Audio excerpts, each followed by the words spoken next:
wants me to answer, which is, well, why don't you ask again, Shlomo? What?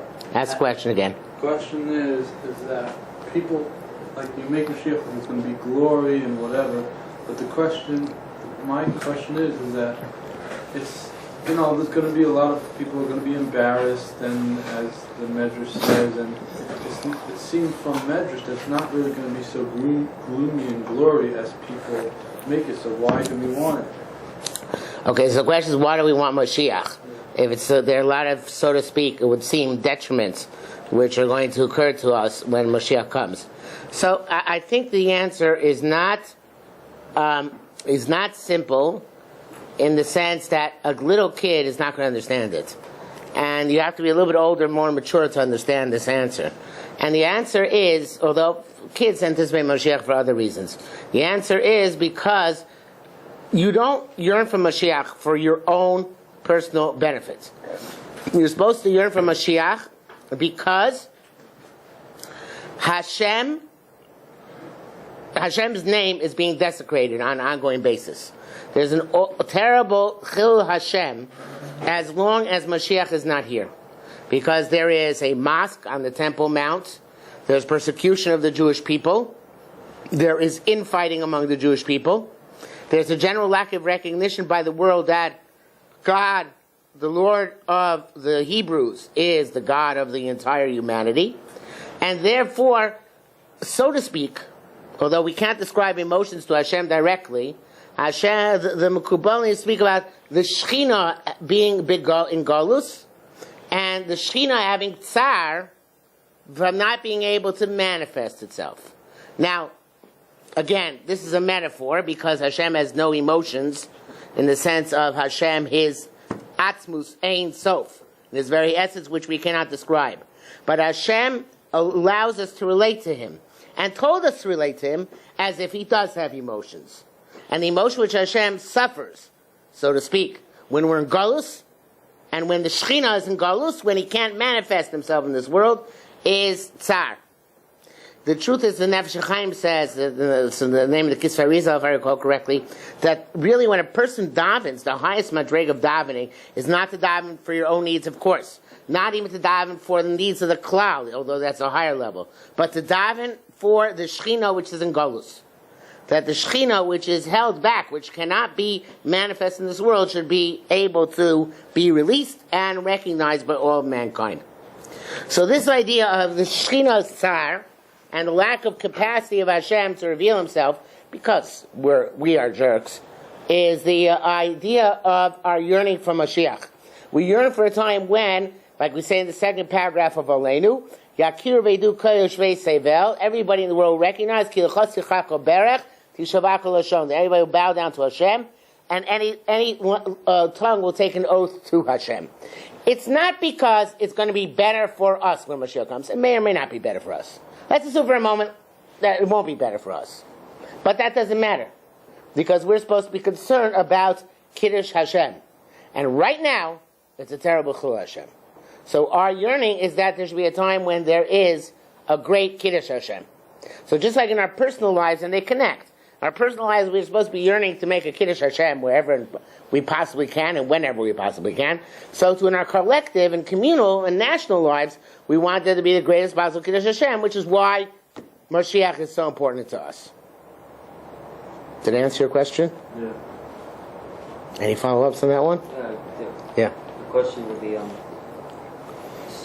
they say that the reward that we will receive as Jews is Olam Haba.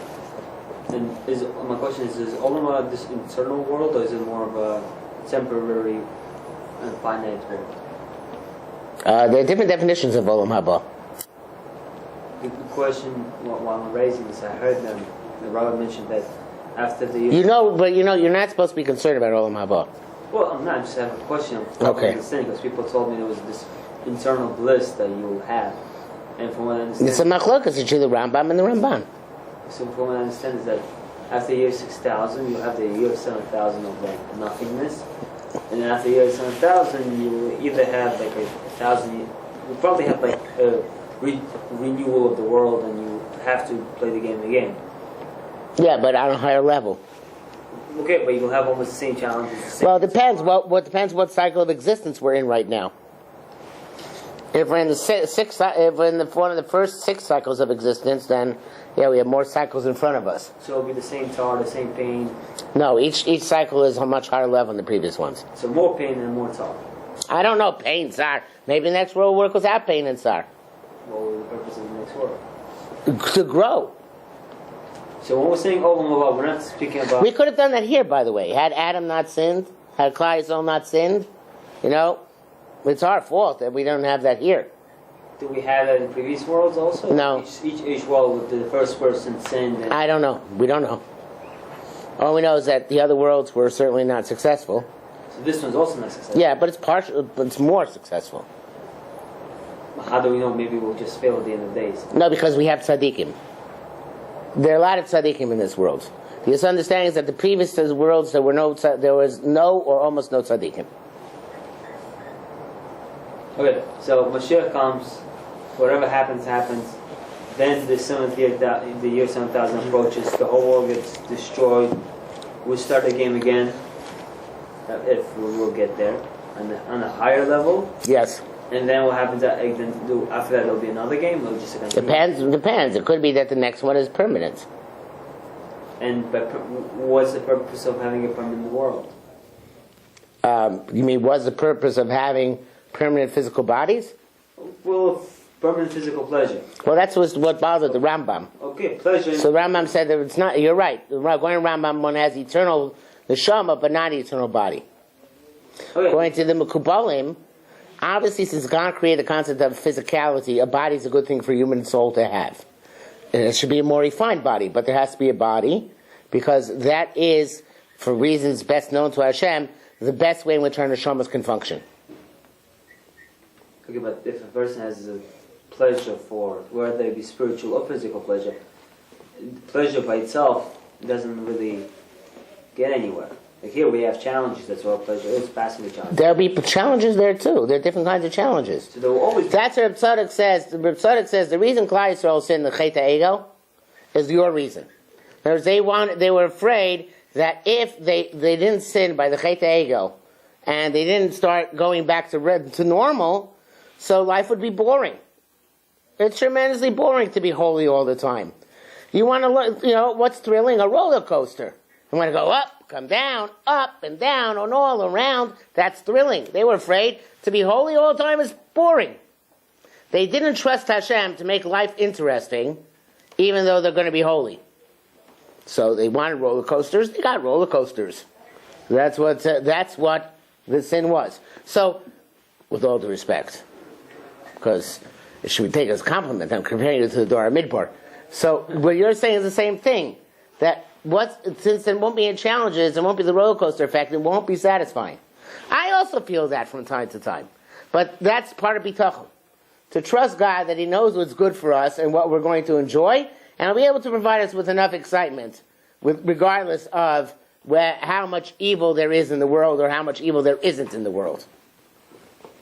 Is this exactly what he says? What? Is this exactly what he says? Like, Reb Tzadok? Yeah. More or less. I mean, paraphrasing obviously slightly. He doesn't use the word roller coasters. Or boring. What? Or boring. No, but he could be using the Hebrew word shiamun, but I don't think so. I don't remember exactly which word he uses. But yeah, I'm paraphrasing. Who edited out the piece of Reb Tzadok on that you said that the fact that the Jews intermarry, it kind of stops the Goyim from killing Jews. Who edited it out? Sfas Emes. What? Paul? What? I didn't hear. What did he say? Sfas Emes censored certain parts of Tzidkas Hatzai because they were too radical. Like what did he say? Because people married? The intermarriage helps the Jews survive Golus.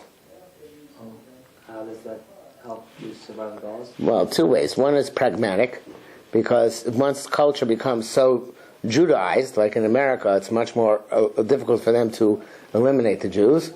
But also in terms of mystically, because the Jews are now interacting with the Goyim, and by taking the Kedusha, which the Goyim have, whatever they have, those nitzotzos, those sparks, and through these people intermarried, that gives us the supremacy over them, and they don't have the capacity to overcome us. Nazi Germany disproved this theory?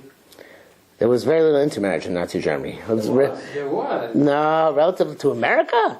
There's 70% of people in Berlin were married. Maybe in Berlin, but not outside. Well, not in small states. The whole reason of Holocaust was because people thought, we Germans, nobody's gonna touch us, and everything's gonna be perfect. Then you have Hitler coming out and they're showing all the Jews, even if your grandfather was Jewish and you're not Jewish, but legally, they'll still kill you. So what? That showed that in no way. How many Jews were in Germany before the Second World War? I think it's 300 or 400,000 Jews. No, 900,000. 900. Yeah. That's very little. So how much intermarriage do we have with 900,000 Jews? Here we have 5 million, 6 million, whatever it is. Lots more opportunity for intermarriage. So how many Jews were there before the war? 10 million? No, there were 18 million. I think of Germany, Taka, they didn't 900,000 Jews before the war. I don't remember how many survived, whether it's 600,000 or 300,000. But the percentage of survivors was much higher than the rest of the Third Reich, because a lot of people had warning to get out in time. So it's hard to say that the Holocaust was caused by the German intermarriage, because the people who suffered the brunt of the Holocaust were the Polish and Lithuanian Jews. And Russians. And they weren't intermarrying. So whatever was going on in Germany might have something to do with Germany, but doesn't explain the rest of it. Hungarian Jews also lived there. There are also many assimilated Jews in Hungary, yes. But they lived the most. And of all... Yeah, because Nazis only got there late. Right. Yeah. Did he observe from a negative standpoint? Who? This Sfas Emes, when he edited it out, was it more... No, he said the world wasn't ready for this. Really? Yeah. Did he hold high of Reb Tzadok Cohen? Yeah. So he created it. Sfas Emes died 5 years after Reb Tzadok. Wait, it's not Ishbit tonight? What? It's not Ishbit tonight? Tonight is Shoftim night, but we haven't gotten started on Shoftim yet. What's the Sfas thing you're talking about? Because we asked a question about Moshiach, then we got into a question of Olam Haba, then we got into a question of boredom, then we spoke about Reb Tzadok, and so you mentioned the Reb Tzadok, which was censored, and then we started speaking about the Sfas Emes, who censored it. Is that the Ishbit? And that's how we got where we are tonight. Is that the Ishbit thing? Yeah. The Ishbit's a thing? The Sfas Emes is the Ger Rebbe. No, I'm saying that Reb Tzadok was the Talmud of the Ishbitzer, he wasn't the Ishbitzer. So what? So Reb Tzadok, that's it? Say what? At least the thing I'm thinking about. Intermarriage? No. Never mind. Was there other things that were radical to be taken out? Well, Yeah, there are a bunch of other things. That's a Gerus only. In order to be called a Jew, all you have to do is accept the name Yisrael. You don't even need Kabbalah's mitzvahs, which would be major nafkamina, bisman hazel halacha. Only small things like that were taken out. So those 40-second black people that actually were Jewish? What? Doesn't have to do it in front of Beis Din, but Should have 3 Jews walking around. There were a lot of the who were against this, like with Full Hirsch. Full Hirsch was he for the Ibishter, like how what was he? and Reb Samson Hirsch was in Germany. He had no shaykhs to any of this. Oh, but I'm saying the Gedolim then. What about them? They're Hasidus. No, it was never like it is today in America and in Israel, that everybody was thrown together and everything is a hodgepodge. So you could go your whole life as a Misnagin in Lithuania and never meet a Chassid. Go your whole life as a Chassid in Galicia and never meet a Misnagid. You can go your whole life as a Yeka and never meet either Chassidim or Misnagdim. Oh, so the Svardim means if you were Litha, you never saw a Svardi? No. There was no Spartan then. What? There was no Spartan in Europe. No. Except, maybe occasionally somebody passed through, but not, on a regular basis, no. So until the 20th century, there's no interaction between these various segments of the population. So nobody had to deal with Ishbitz, because who ever heard of Ishbitz? Like today, you go one day I'm in the Syrian mood, I'm in the Chabad mood, I'm in the Satmar mood, every day, because I'm in a different... Right, today everybody is everybody is thrown together, and in Muncie you have all sorts of Jews, countless varieties. I probably like Heinz ketchup, 57 varieties. And every day, yeah. Nah, that's not You shouldn't get up to 57 for sure. That's so easy. really. But what, Yeah. what type of varieties? What do you mean? I don't understand. What? What do you mean? I've seen like Hasidim and Litvaks and. There's Vishnitz, there's Wells, there's Square, there's Lubavitch, there's Satmar, there's Vishnitz Eretz Yisrael, those Todas Aaron, there's, who else? Bobov, 2 Bobovs, right? And 3 Satmars. Oh wow. Yeah, Kloisenberg, Nicholsburg. Nicholsburg, Breslov. See how far we're getting? Yeah, 15 already. Yeah, Around there. yes. He calls all different. But that's only Hasidic group. Like you take Litvak. Yeah, of course, there's Litvak right wing, Litvak left wing, Litvak middle wing. What else do you have? What? You have the right and the left. You have a BMG. No. Medrash, there's BMG. Yeah, the mono-Orthodox who do learn, mono-Orthodox who don't learn. You have BMG, you have a BMG, you have a Yeah, Cholov. right. You don't have to. It's a complicated place over here, Mom. You have a Tells minion. It's very complicated, right? It's like a whole like. I wanted to know what's the primary source from which we know there's Olam Haba. It's true it's not mentioned in Chumash and. It is from the Nevi'im, who are misnabe about it, and also from Sorah. So when Prikava says that you should prepare yourself like you're in a hall, and you're gonna enter the banquet. So what's the banquet? Is that the next challenge that we are waiting? The next world. Which is the next challenge? It depends which world is the next world. Okay, so let's say what Yes, the next challenge. What's bothering you? are we in the final world or not? I don't know. Who knows? Not me. Sure. Yeah. Let me ask you a question on the person. Do you know Azari ben Rossi? R-O-S-S-I? Why do you get into this kind of stuff? No, I was reading a book and they mentioned it. And Who is he? Then they mentioned that the Yisrael was really not liking him so much. But Zariamin Hadumim was called.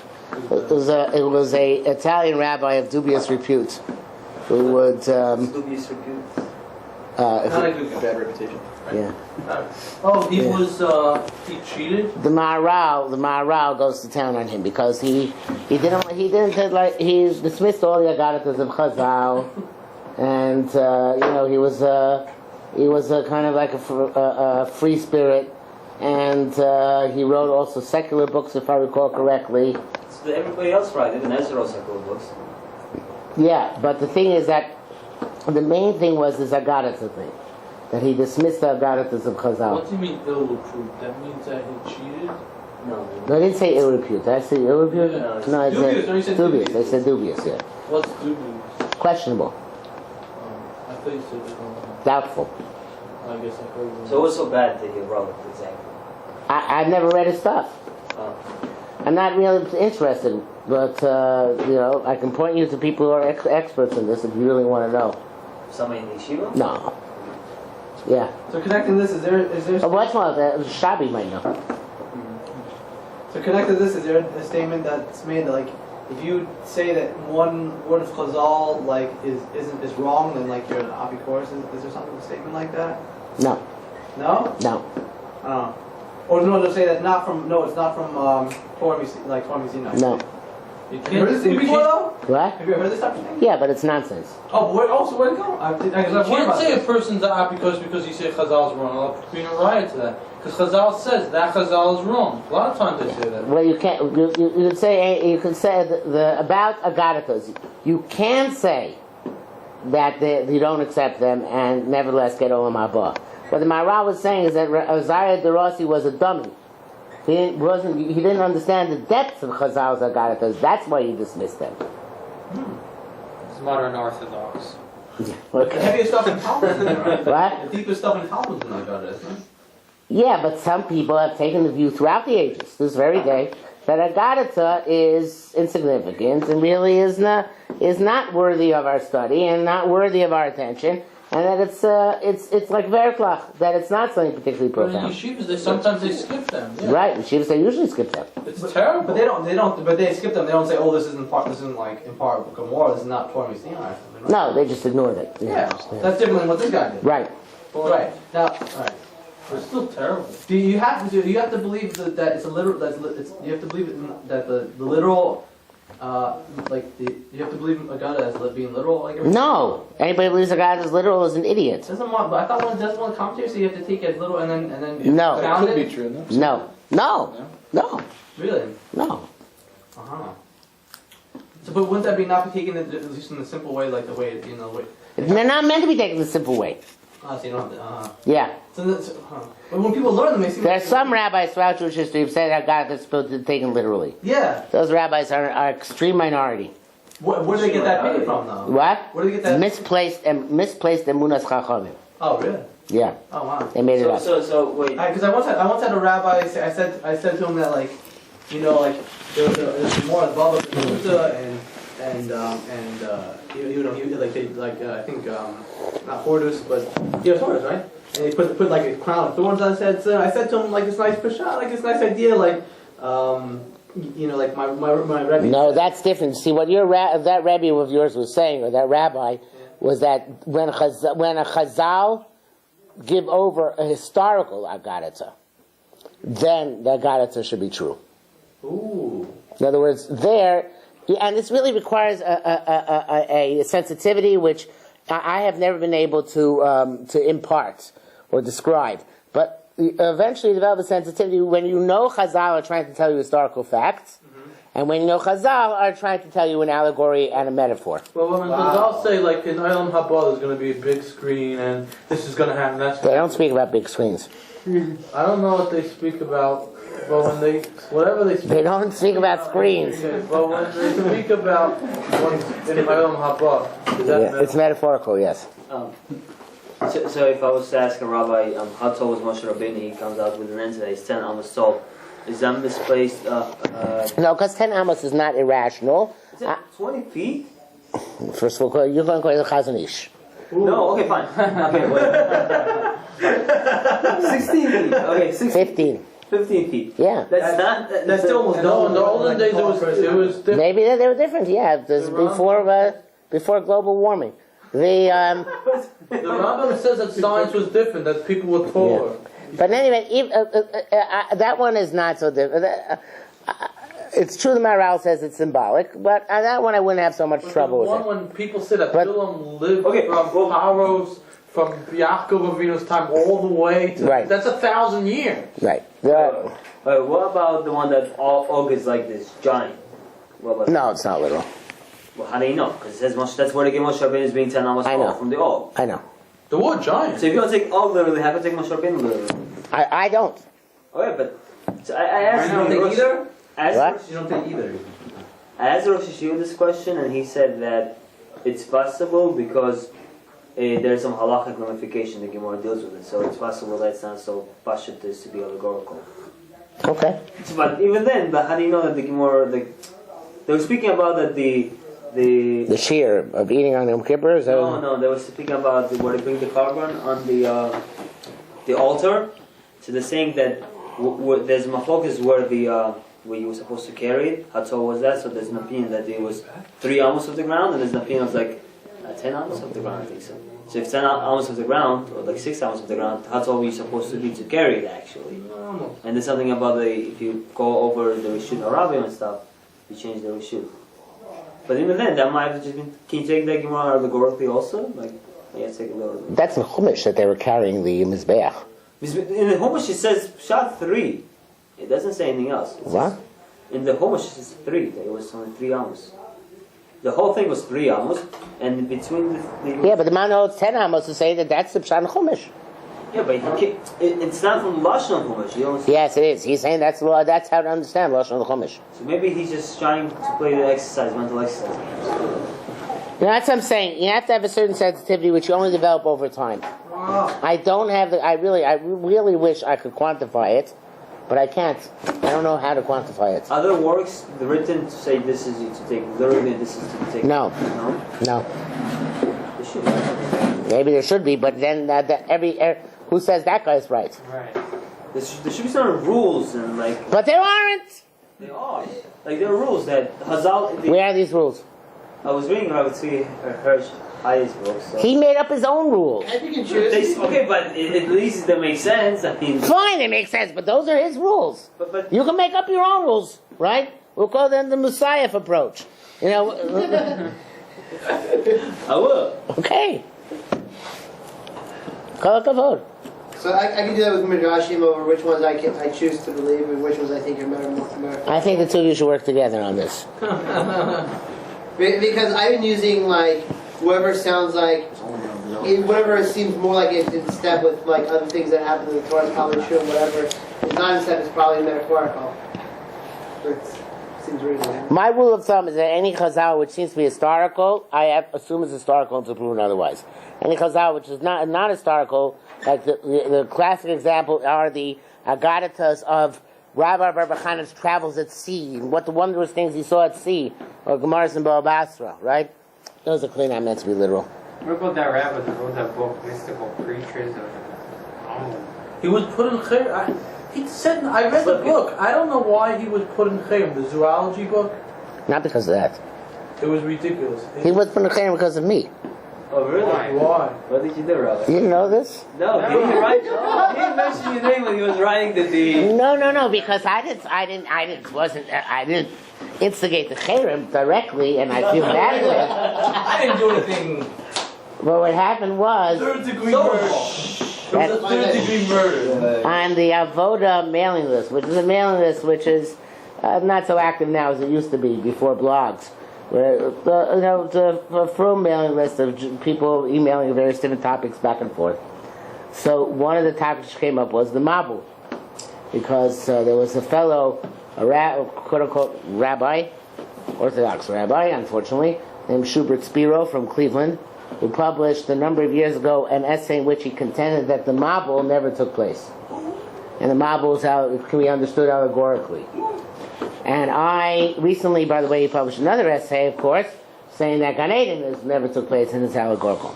Anyway, without referring to Gan Eden at the moment, at the time, I took extreme exception to his statements. I thought it was close to heretical. And I wrote about this on the Avoda mailing list. And Rabbi Slivkin responded, Who's that? That's the Mystical Creatures guy, defending the position that the Mabul never took place. So somebody brought this exchange to certain Rabbanim. No, lower level Rabbanim. And Katanim Yisrael. Tane Yisrael, right? Or Benone Yisrael.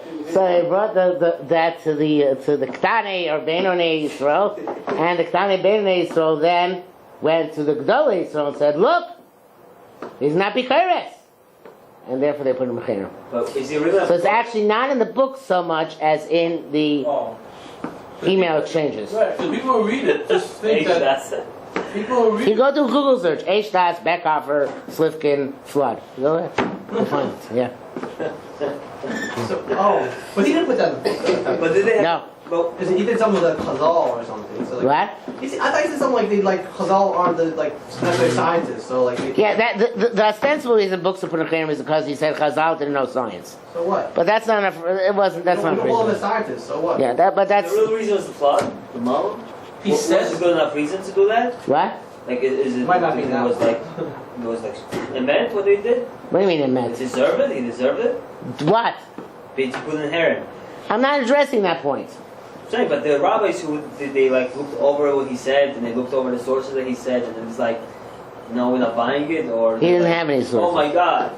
He didn't have any sources. His source is Rabbi Slivkin's flaw. I get along very well with him. Actually, I haven't had any exchange with him in many years, but we get along very well. At the time, I got along very well with him. But his flaw is that he gives too much credence to science and too little to Chazal. So always his a priori assumption is that Chazal are mistaken and science is wrong. he got a That doctorate. science is right. Wait, he got a doctorate in zoology. He has no doctorate in anything. I don't know if he has a bachelor's degree in anything. But he's a very smart person. Oh, come on, He's a very this smart book. guy. He's obviously smart and talented. Yeah. So the book is a fake and a forge. If Why you is it have fake and a fraud? a college degree, and you have no basis on. What do you mean any college degree? book. What does a college degree mean? It means nothing. It means you have a piece of paper. Yeah. College schmolage. You don't learn anything in college. No. Are there any Dr. Rabbi books out there? Rabbi Dr. Leo Levy, Rabbi Dr. Abraham Chorsky. On zoology? Oh, on zoology? No, not any recent ones. They're not in English. Birds, no? You need it? What? About the birds? What about the birds? The kosher birds?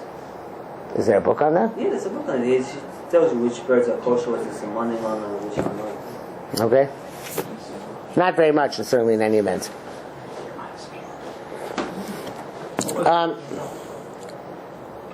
It started with Moshiach. And then it got to the topic of Olam Haba. Then it got to censoring Reb Tzadok. And then we got into authors, right? And some got into Rabbi Slifkin. Yeah, controversial. What was this thing about censoring Reb Tzadok? There are certain pieces in the Tzidkas HaTzadik which are censored, which were eliminated by the Sfas Emes. Some of them we have, some of them we don't have. You really enjoy it. All people really enjoy it. What? Him or me? You. Yeah. Now, when they censored the Gemara, was this before or after the Vilna printing?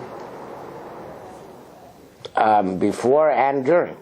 Before and during. So what I've been wondering is, shouldn't that mean that there should be parts of the regular Vilna Gemara that just are blank?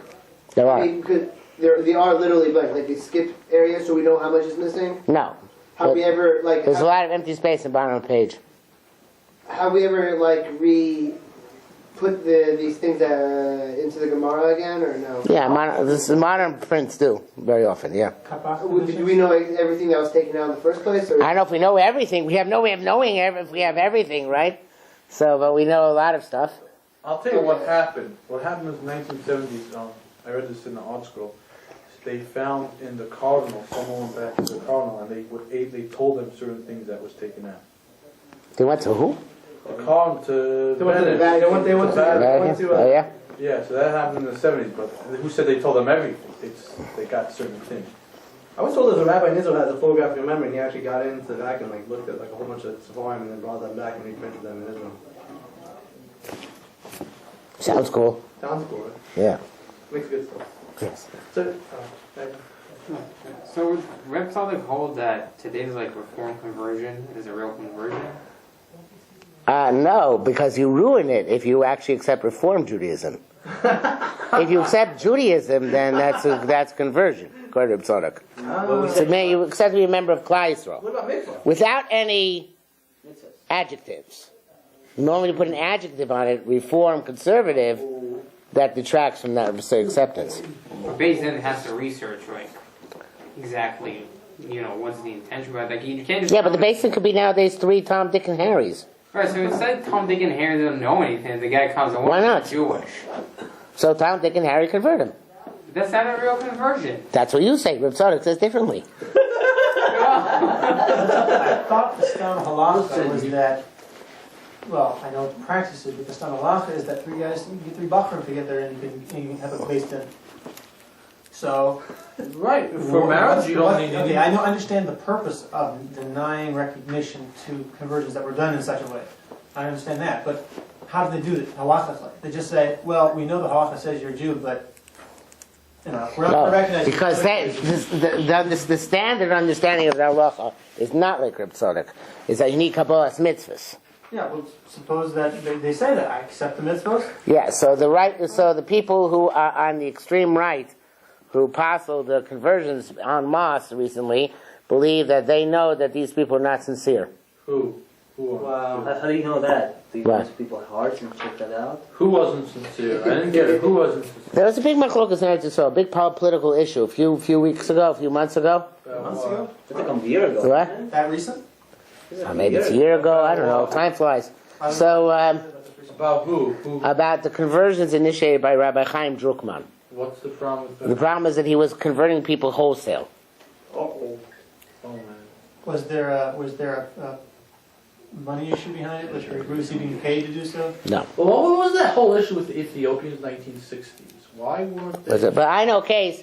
My father once called me. He had a client. He's a stockbroker in some South American country, who had a Jewish first wife and non-Jewish second wife. His kid's bar mitzvah from his first wife was now coming up. He wanted to be able to get an aliyah in shul, so he wanted to convert. They wanted to give him an aliyah in shul unless his wife converted. So he called my father and asked him where he can find a quickie conversion. So my father researched this, and he found out that for the right price, one of the significant rabbis in America, whose name I will not divulge to you. In where? In North America. Like Eastern. I will not divulge to you his name. One of the significant rabbis in North America would convert this person. Her name was Maria Teresa. Would convert this person to Judaism, no questions asked, and everything would be fine and dandy. So there is a time. What's your name? What? I don't know. So there is a time-honored tradition among certain strains of the rabbinate to convert without carefully considering the issues of the conversion. So why? Why? He's saying there's a time-honored tradition among some strains of the rabbinate. It's a tradition. It's a Masora. Because we like Jews. We like having more Jews. Okay, but it sounds like more like you're talking about a philosophy within the rabbinic. Well, it's very much a tradition. It's hard to say. If it's a philosophy, it's based on the Reb Tzadok, that the main part of being a Jew is Shem Yisrael. But that's a limud chus. So what's exactly? I'm sorry, I wasn't here for the first part. Reb Tzadok says that the ikar of being a Jew is b'makabel the Shem Yisrael. So in other words, they're assuming that by saying I'm a Jew, you're going to accept all the other tsuras and all the other responsibilities. No. So what's the shame? That's it. Just accepting Shem Yisrael. Yeah. And you call yourself a Jew. Yeah. And mikvah also? Yeah, so it's Yeah, okay, I've got mikvah, but the main thing is That's in place of Kabbalah's mitzvahs. right. So interesting. Yeah. And so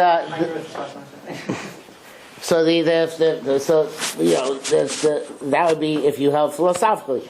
Well, a lot of rabbis also were swayed by the profitability of gerus. Sure. So What? How much you make on the game? if it's Ooh, that's nice money. well, it's divided among 3 people or 4 people. Oh, if you do like 10 a week, it'd be fine. That's right. That's right. The more the merrier. Right. Pretty much. You don't gotta worry about the economy with this job. It depends on how many what people. To get rich quick, become a diamond. Reb Tzadok, I read something on Wiki that someone said he said something very interesting about homosexuality. Reb Tzadok. Have you seen what censored out about homosexuality or what's I don't recall anything offhand. what do you say? I don't know. It's Wiki. With Garrett, if somebody actually after becoming Jewish, if they like drop the practice, do they actually retroactively become not Jewish or they stay? Only l'chumra. L'chumra. So in the strict sense they are, but in the We're machmir to assume that they were Jewish. okay. No. But not the rabbis in Israel who followed all the conversions recently. Right. So they can declare by mere word of mouth. No, the question is what right they had to declare such a thing. It's a mind-boggling situation, and the impasse is extraordinary because we're dealing with actual people here who believe that they're Jewish. So is it like there's a philosophy within Judaism that says the words of enough rabbis together in a big enough organization of rabbis in Israel can say and be honored in Shemayim as saying that these people are not Jewish? You're so way ahead of these people. No, but I'm talking about... This is all political. So, okay, well, I'm just saying, in terms of what it really means, politics aside, we know that the politics reacted one way or the other, but the reality in Shemayim... No, so what their logic is, Rabbi Avram Sherman, who was the one who apostled the conversion, he said that their Batei Din, Rabbi Druckmann's Batei Din, were made so many Gerim, which were obviously false Gerim, that they became Pasul Edus. They became invalid to witness. If you're Pasul Edus, you're also Pasul to be a Dayan. You're invalid to be a judge. So therefore, since that's the case, all the conversions they did were rendered null and void by virtue of the fact that they were not suitable to be judges. Was there any good Yisrael From day one, from the very beginning.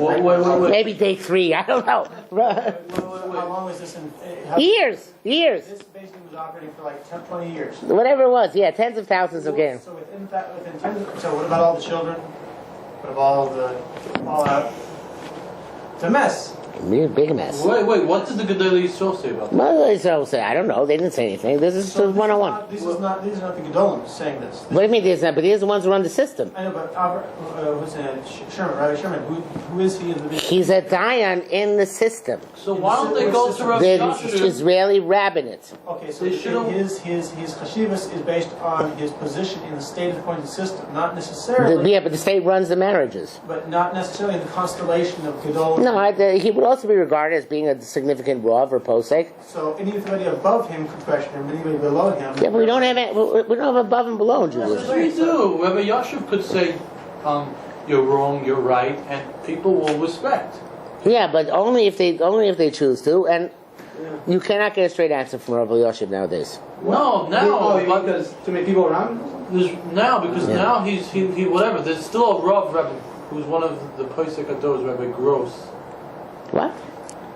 He's one of the I great. never heard of him before. He's one of the Posek. There's a lot of Posek still around who they could ask who are making decisions. Yeah, they can ask me too. So in So what? Okay, and also I wanted to ask about Wait, let him finish. the controversy. Did you want to? ask, so again, trying to get back to the reality of the situation, all of that. What your understanding of the way the world works in relation to Shemayim and how Hashem relates to us and the Dianic system or the rabbinic system, maybe as a holdover from the old Sanhedrin system, when they would say Mekudesh, Mekudesh, and that was it.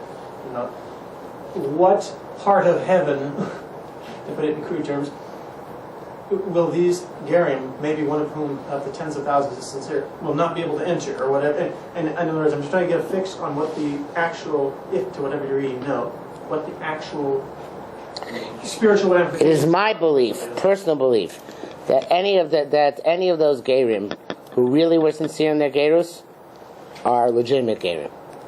And Hashem knows, and of course, And Hashem knows, and it's just one of these sermon that they have to suffer in this way. Now, the controversy of there was a guy here in Yeshiva who had to convert 3 times. I only did it twice. Twice. Okay, kind of easy. the controversial issue of 1960 with the Ethiopians. Why weren't they considered just Jew? Why do we? Everyone, there was almost nobody who said that they didn't have to convert, even from the most liberal rabbi. Rabbi Vadia Yosef holds they don't have to convert. But he's a Das Yachid. What do you mean Das Yochid? What does it mean Das Yochid? How many poskim do you know? I don't know. How many poskim paskin on this issue? 6? Rav Shach is not a posek. Okay, but all the other good, No. So it was only Rav Vadia Yosef, and who else said there was huge? I don't know. I read the article that there were huge. The Tzitz Eliezer, how they weren't Jewish. And that's it. And there are a few others perhaps who weighed in. Probably the chief rabbis at the time, Rabbi Yitzchak Nissim and Rav Unterman weighed in. And then what about Svardish Rabban, other than Rabban? I don't know whether as far as fire Rabbi weighed in. That they're actually Jewish. Rabbi Isai, do you know how many poskim are actually right shuvas? Now, 0. Once upon a time, 15, 20. You guys think that Rosh Yeshiva are poskim? They're not poskim. Could they become poskim? Yes, but they're not. They're not interested. A posek is somebody who specializes in psak halacha and writes responsa. Okay, so his purpose, so he's someone who specializes in defining the halachic reality of a situation, right? Right. But it seems as if a lot of Rosh Yeshiva do that. Are they? Never. It seems as if Never. So I'm interpreting it wrong. Yes. Say no post. There's 0 post. We're talking about on the national level. Right. The Rosh Yeshiva Because there are plenty of posts. Right. Right. Okay. Right. So what Rabbi Eliashib, what's he do then? Rabbi Yosef sits and learns Torah. So he's just like a really old rabbi that they bring like the Dinei Halacha to, and like. No, he has smicha. He got smicha. What do you mean, got smicha? Smicha means nothing. No, he He has old school smicha. What? So wait, but he does have the idea. He might not even have smicha. no. No. Rav Shachner is speaking on. Yeah, well, no. There's a lot of Litvaks didn't bother getting smicha. Rabbi Yosef probably does. Well, it is. So wait a minute, so he's You know, got. Chofetz Chaim didn't have smicha. I know. Yeah. So why would you go to Rav Asher about like about the wig? He only got smicha in the 1930s when he had to get a passport. From who? Reb Chaim Eisner gave him smicha. No, that was a common. You had to do that. No, because in the Russian army, you didn't have to find the army if you're a rabbi or a Kohen or if you're a rabbi or a Kohen, you didn't have to find the Russian army. So why did you get smicha? Anyway, why I get smicha? What was the purpose of it? There's two purposes. The main purpose is to make your parents happy. Yeah. That's the main purpose. Yeah. Is your dad a rabbi? No. Your dad's not Rav? No. What? So many, What your dad do? It's a stockbroker. so many rabbis out there who don't really know too. Yeah, no, I thought What's the second reason for getting smicha then? The second reason is because it's actually a system in which there is, unlike most things you learn at Shiva, there's a curriculum and there are tests. So actually you are studying something in a framework, which is very rare under other I circumstances. didn't mean every rabbi, though some rabbis. Some rabbis what? They don't really know their stuff. They just get the smicha. Of course, that's why smicha is meaningless. Wait, when Moshe Feinstein, what was His smicha was meaningless. what was his opinion on? Moshe Feinstein's. Do you know his opinion on the Ethiopians? What do you mean don't say that? Rav Feinstein's right now also is meaningless? I know Rav Feinstein's. Well, But the joke was that in Rav Moshe Feinstein smicha, it said on the back, do not use this. In case of Shaila, call this number. That's unfair. In terms, But, in terms of the you know, one second, Rabbi Yitzchak Elchanan Spektor, there's an old tradition. The Yitzchak Elchanan Spektor used to give smicha to everybody. Right. Every time Dick and Harry wanted smicha. Because he held, anyway, to be a Rav is on-the-job training. You can't learn how to be a Rav from the books. Wow. So smicha just means that you're bright enough to pass the test. Now learn how actually to be a Rav. Well, I heard Rabbi Weinstein's story why he. There's a rationale to that. He Makes says sense. He says the reason. What? That's purely the symbolic smicha. Yes. And some people use that smicha to go on to become rabbonim, and because obviously they have some potential, which was recognized by the smicha, and some people will never be rabbonim, right? And they just have it to hang on their wall. Looks very nice. No, smicha. He said. I've done it already a few times. Yeah. He says the story why. Go on to the story why he used to use people. By the way, there are two types of smichas. There's three actually. There's Yori Yoreh, which I have. There's Yodin Yodin, which I don't have. Which then there is Ravu Manhig. Most rabbis who get smicha nowadays, elementary school teachers, high school teachers, they don't have Yori Yoreh. At some point in their yeshiva career, somebody gave them a title, which a piece of paper, which said, "This person is Roy, worthy of being called a Rab Umhanig B'Yisrael." I got called a Rav in my first week from working from a store. Yeah, we don't have a piece of paper to attest that. So the Yeah, when Mashiach comes, probably not going to mean anything. So I actually have written out Rav Humanics for people. Rav Mahalik is like lowest level. Yeah. Wait. Do I? By your definition, can I get a rabbi? Sure, yeah, Rav Humanic. By the way, the conservatives, let us say to their credit, the conservatives, JTS, do not give real smicha to their graduates. They give them. They do. They have real smicha, very rare, but they give them Rav Humanics when they graduate the Jewish Theological Seminary. But the Hebrew Union College, the Reform, they give their graduates a piece of paper that says Yori Yore Yodin Yodin, which is fascinating because they don't even believe in halacha. What? That doesn't say Rishon LeZion.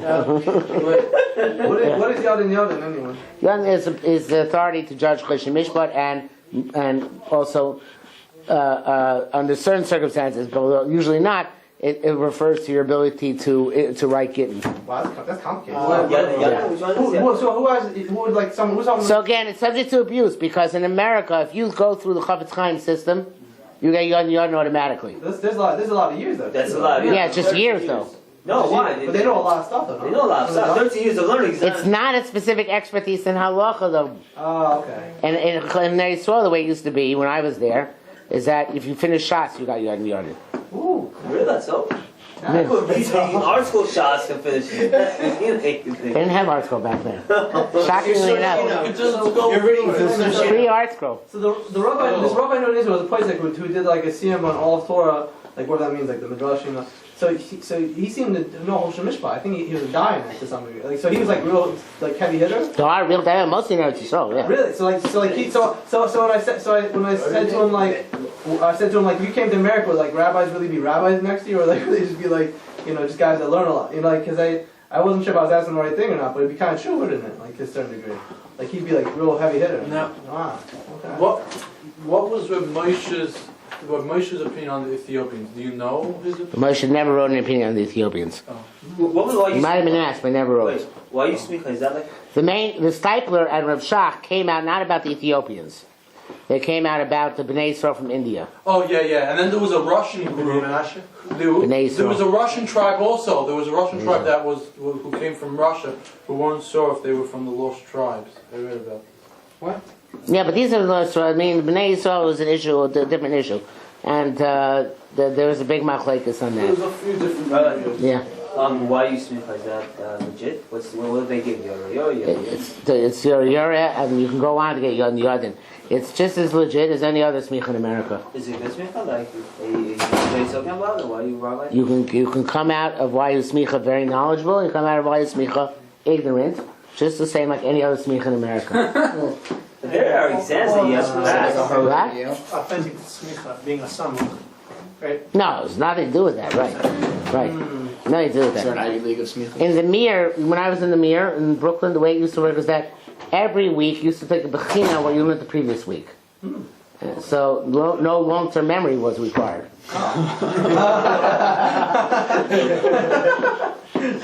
So you get crap. From 1 week before. We don't have that here anyways.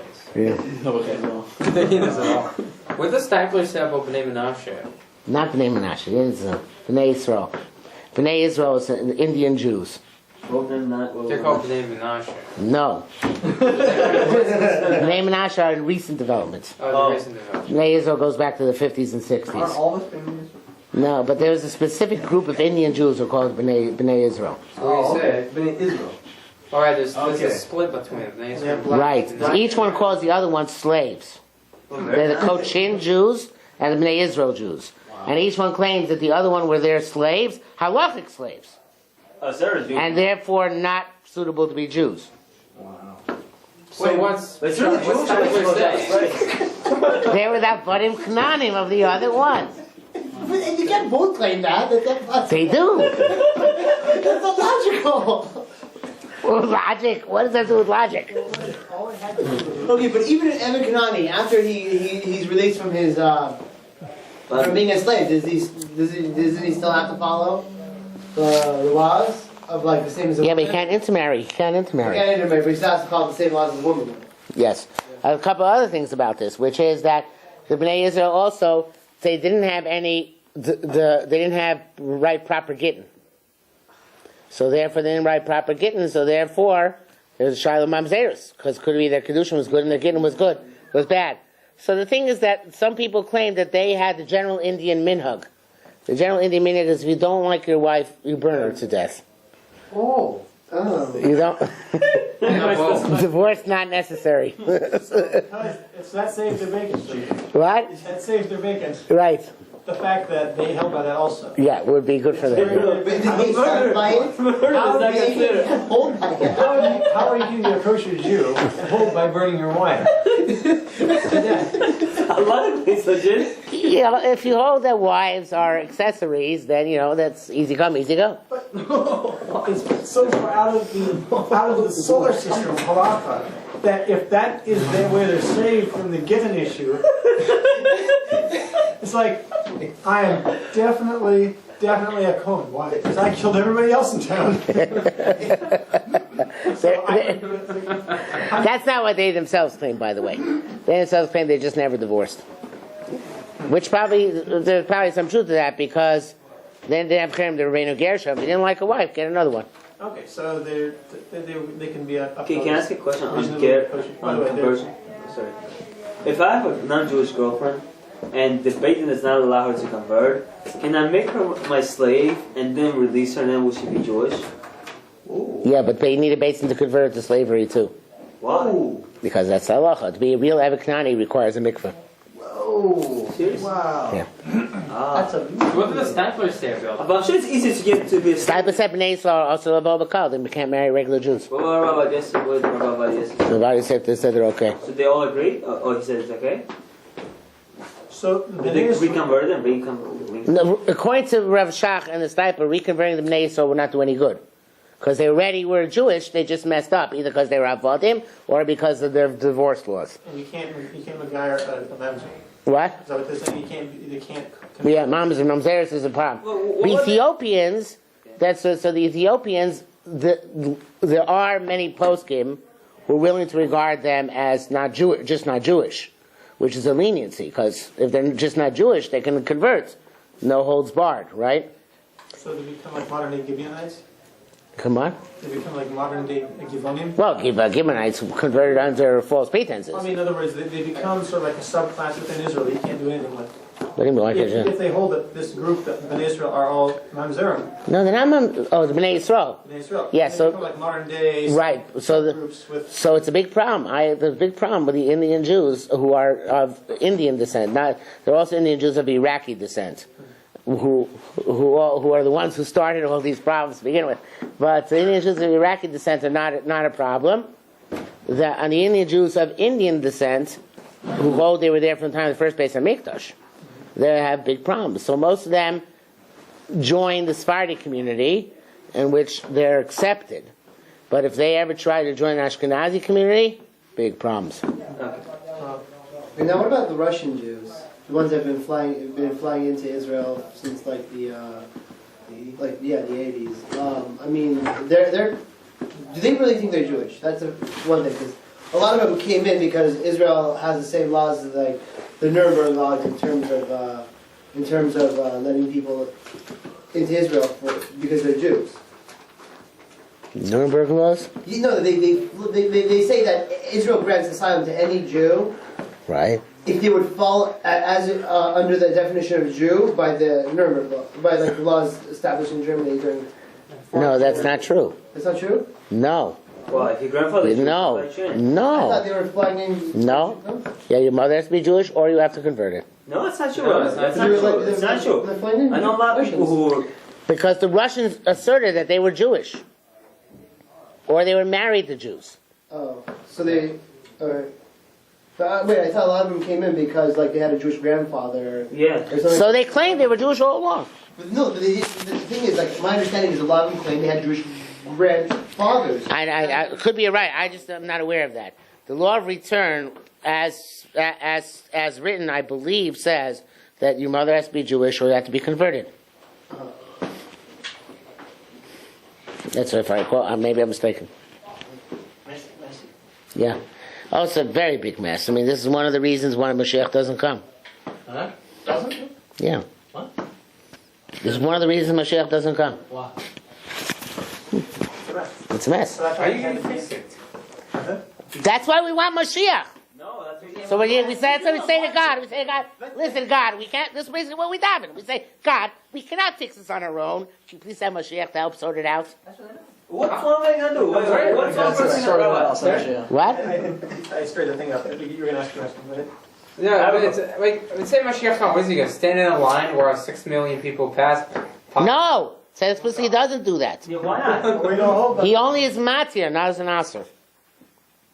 You are, not you aren't. What? So he says you are. Not he doesn't say you aren't.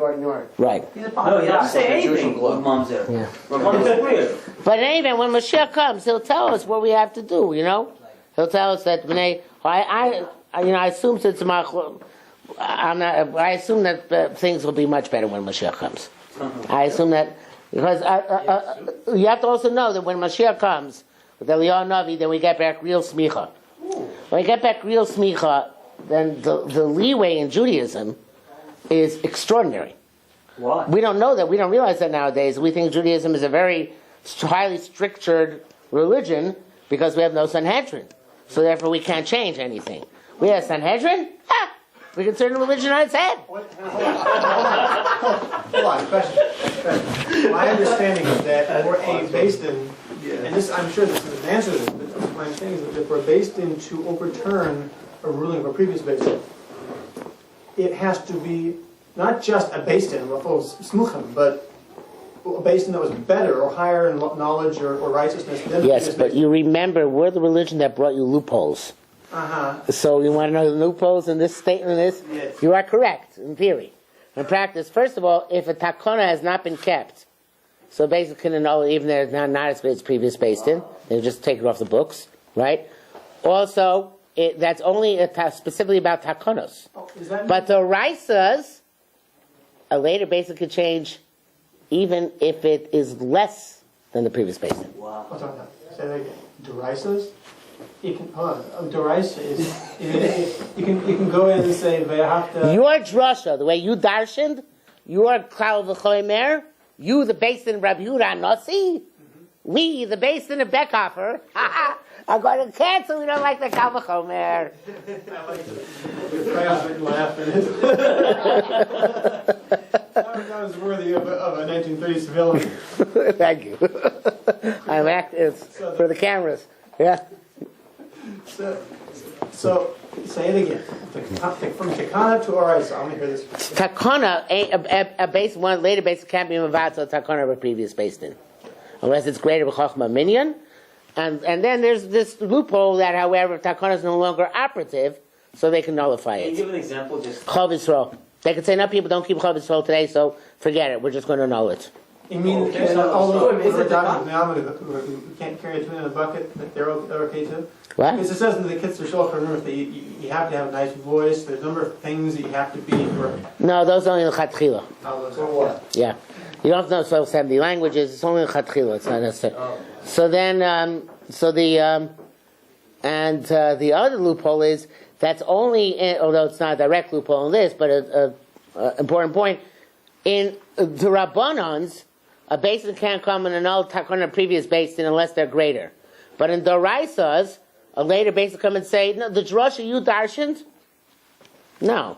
We don't hold that drasha. can you give us an example? Will this be error? Anything which you learn from any of the middle shatzoni dreshes for him. Even, I mean, Kav chomer, Xereshava, Binanov. It's a lot of codified Talmud. What? You could even question codified Talmudic drushes. If you ask Sanhedrin? Yeah. Give it a go. In other words, this liquidates everything we've ever known now. It's no longer a frozen system. It's Except for halacha Moshe Sinai. Oh, wow. Now, So it's going to be black. now let me ask you also. I've read, and I've often been admonished for being so foolish to believe this stuff. Writing by a person called Michael Ben Ron, a Rambamic scholar or something like that. I read it years ago online.